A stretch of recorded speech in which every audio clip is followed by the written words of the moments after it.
Hello everyone, आज हम समझेंगे mathematical description of wave motion. तो जनरली हम किसी वेव को किस तरीके से रिप्रेजेंट करते हैं या किस इक्वेशन से रिप्रेजेंट करते हैं, आज हम वो समझेंगे। तो कंसिडर कर लीजिए कि ये पॉजिटिव एक्स एक्सिस है। अभी हम ट्रांसवर्स वेव को लेकर के समझेंगे, ठीक है। ट्रांसवर्स वेव, तो ट्रांसवर्स वेव एक स्ट्रिंग में मूव करती है। तो कंसिडर कर लेते हैं, यहाँ से हमने कोई एक वेव जनरेट करी, ये कोई पॉइंट एक ए है और यह कोई पॉइंट बी है। मान लेते हैं इसकी यह जो पॉइंट है वह x इज़ इक्वल टू 0 पर है और इस पॉइंट A से लेकर के इस पॉइंट B की जो डिस्टेंस है वह x है। मान लेते हैं यह जो B पॉइंट है वह x डिस्टेंस पर है। अब हम इधर से कोई एक वेव जनरेट करते हैं जो कुछ इस तरीके से ट्रैवल करते हुए यहाँ पर पहुँचेगी। तो जब ये वेव यहाँ A पॉइंट पर पहुँचेगी तब हम इसके टाइम को t इज़ इक्वल टू 0 लेंगे। जब ये वेव यहाँ पर पहुँचेगी तब हम इसके टाइम को t इज़ इक्वल टू 0 रखेंगे। अब ये वेव आगे ट्रैवल करते हुए इस तरीके से आगे ट्रैवल करते हुए जाएगी। एक टाइम पर यह वेव पॉइंट B पर पहुँचेगी। अब पॉइंट B पर यह वेव कब पहुँचेगी वह डिपेंड करेगा कि यह इस A पॉइंट से कितनी डिस्टेंस पर है और इस वेव की स्पीड क्या है। किस चीज़ पर डिपेंड करेगा? डिस्टेंस फ्रॉम पॉइंट ए की जो बी पॉइंट है वह ए से कितनी दूरी पर है और एक वेव की स्पीड पर डिपेंड करेगा। तो मान लेते हैं कि यह वेव पॉइंट ए से पॉइंट बी तक डेल टी टाइम में ट्रैवल करके पहुंचती है। कितने टाइम में ट्रैवल कर कर पहुंचती है? डेल टी टाइम में।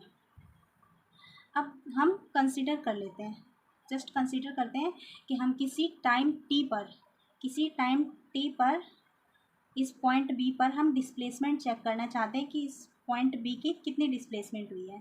तो क्या हम ऐसा कह सकते हैं कि at time T the displacement of B will be same as at time T minus del T at the A. मतलब इस पॉइंट बी पर जितनी भी डिस्प्लेसमेंट टी टाइम पर हुई है, डेल टी टाइम पहले वही डिस्प्लेसमेंट पॉइंट ए की हुई थी। लिख के देख लेते हैं।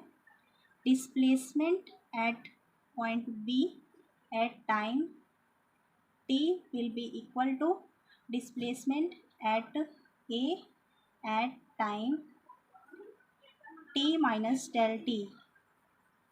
इस वेव को यहाँ से यहाँ तक ट्रैवल करके पहुँचने में कितना टाइम लगा? Del T. तो किसी भी टाइम टी पर अगर हम डिस्प्लेसमेंट चेक करेंगे तो इस पॉइंट की डिस्प्लेसमेंट उतनी ही डिस्प्लेसमेंट होगी जितनी इस पॉइंट ए ने डेल टी टाइम पहले डिस्प्लेसमेंट कवर करी थी। अब टाइम कैसे निकालते हैं हम? टाइम किस पर डिपेंड करेगा कि इसकी वेलोसिटी, इसने कितनी डिस्टेंस कवर करी है। तो इसने कितनी डिस्टेंस कवर करी है? X distance. एक्स लिख लेते हैं।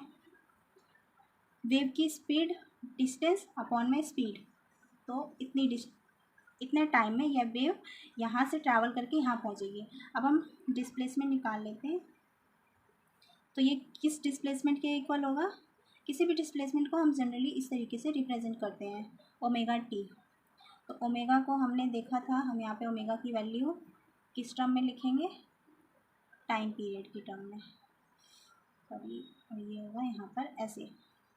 तो अभी हमारा टाइम कितना है? T minus del T. T minus del T upon T, ये हमारा टाइम है। अब हम यहाँ से इस टाइम को कॉमन ले लेते हैं। अब हम इस डिस्प्लेसमेंट को काफ़ी तरीके से अलग अलग तरीके से लिख सकते हैं। जैसे यहाँ से हमने टाइम कॉमन ले लिया, अब डेल टी की वैल्यू यहाँ से पुट करते हैं तो हम एक वेव की इक्वेशन को इस तरीके से भी रिप्रेजेंट कर सकते हैं। इसको बहुत तरीके से रिप्रेजेंट कर सकते हैं। अब हम इसे किसी भी टर्म में लिख सकते हैं, साइन 2 पाई अपॉन, सॉरी, अब हम इस टी से अगर मल्टीप्लाई कर दें तो ये टी यहाँ पर चला जाएगा। और वी टी हमने एक रिलेशन पढ़ा होगा पहले कि जो वी टी होता है वो लैम्डा के इक्वल होता है, लास्ट लेक्चर में हमने देखा था। तो एक्स और ये वी टी क्या बन जाएंगे? लैम्डा। तो इस तरीके से हम इस तरीके से भी किसी भी इक्वेशन को रिप्रेजेंट कर सकते हैं। ए साइन 2 पाई, अब एक बार हम इसे अगर हम यहाँ पर इस 2 पाई से इन दोनों को मल्टीप्लाई कर दें, इससे और इससे, तो ये इक्वेशन कुछ ऐसी बन जाएगी, 2 पाई t × t 2 पाई x अपॉन में लैम्डा। तो आपको पता होगा ये इस लैम्डा, ये सॉरी ओमेगा के इक्वल है एंगुलर फ्रीक्वेंसी, और ये हमारे कांस्टेंट के इक्वल है, जो कि हमारा क्या है, वेव नंबर। इस तरीके से हम इक्वेशंस को अलग अलग फॉर्म में रिप्रेजेंट कर सकते हैं।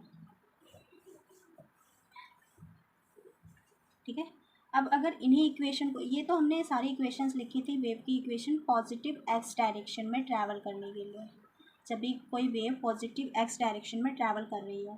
अगर कोई वेव नेगेटिव एक्स डायरेक्शन में ट्रैवल करेगी तब हम क्या करेंगे, सारी इक्वेशन सेम इसी तरीके से है, बस हम ये नेगेटिव साइन की जगह पॉजिटिव का साइन लगा देंगे इस तरीके से। अब ये नेगेटिव एक्स डायरेक्शन में किसी वेव को ट्रैवल कर रही है, तो उसको रिप्रेजेंट करने के लिए हम इस तरीके से यहाँ नेगेटिव की जगह पॉजिटिव का साइन लगा देंगे। इसी तरीके से इन सब में भी पॉजिटिव का साइन आ जाएगा नेगेटिव के लिए।